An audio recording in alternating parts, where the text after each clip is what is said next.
G9 టీవీకు స్వాగతం. ఎన్టీఆర్ జిల్లా తిరువూరు నియోజకవర్గం ఏకొండూరు మండలం మతిరాతండ గ్రామం వాసులు నేను వికలాంగుడిగా పుట్టడం తప్పు అంటూ మన ముందుకు వచ్చారు. ఏంటనేది వారి మాటల ద్వారా. మా అమ్మమ్మకి 5 సంతానం. మా అమ్మ పెద్ద కూతురు. హ్యాండిక్యాప్డ్గా పుట్టడం తన తప్పని తను అనుకుంటుంది. ఎందుకంటే మా అమ్మ అవుట్గా ఉన్నని ఎవరూ మంచిగా చూడట్లేదు.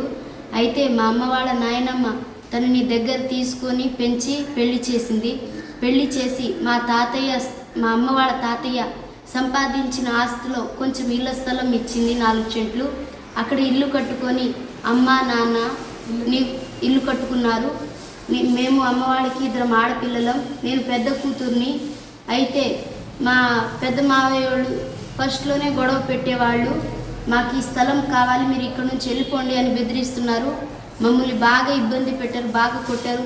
గతంలో కూడా ఇది 4వ 5వసారి జరుగుతుంది. అయితే నా ఆదివారం వాళ్ళు గేదెను తీసుకుని, వాళ్ళ పెద్ద కూతురు దివ్య అనే అమ్మాయి గేదెను తీసుకొని మేము చల్లుకున్న జాడలో వచ్చింది. ఆ జాడలో మేపుతుండగా ఎందుకు మేపుతున్నావు అని అడిగితే, మాయి కూడా కొంచెం మేకలు ఉన్నాయి కదా అని అడిగితే, నీకెందుకే లంజదానా అని బూతులు తిట్టింది.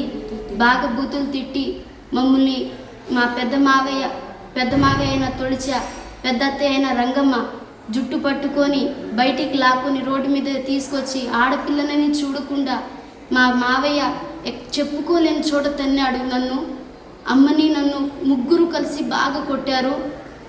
మిమ్మల్ని చంపేస్తాం, ఇక్కడ ఉంచాం, మీ పెద్ద కూతుర్ని ఫస్ట్ చంపేస్తాం అంటున్నారు. మాకు మీరందరూ న్యాయం జరిపించాలి.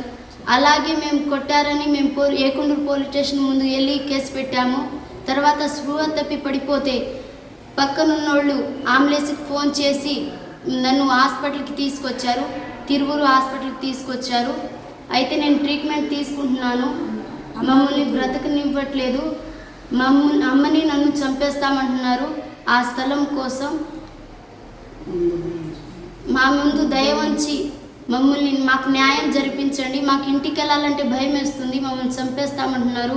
చంద్రబాబు గారండి, మాకు న్యాయం జరిపించండి. ఎంపీ గారు మాకు న్యాయం జరిపించండి. ఎమ్మెల్యే గారు మాకు న్యాయం జరిపించండి. ఎవరెవరైతే ఈ వీడియో చూస్తున్నారో ప్రతి ఒక్కరు మాకు న్యాయం జరిపించాలని మీ అందరినీ కోరుకుంటున్నాం. మీ అందరికీ ధన్యవాదాలు.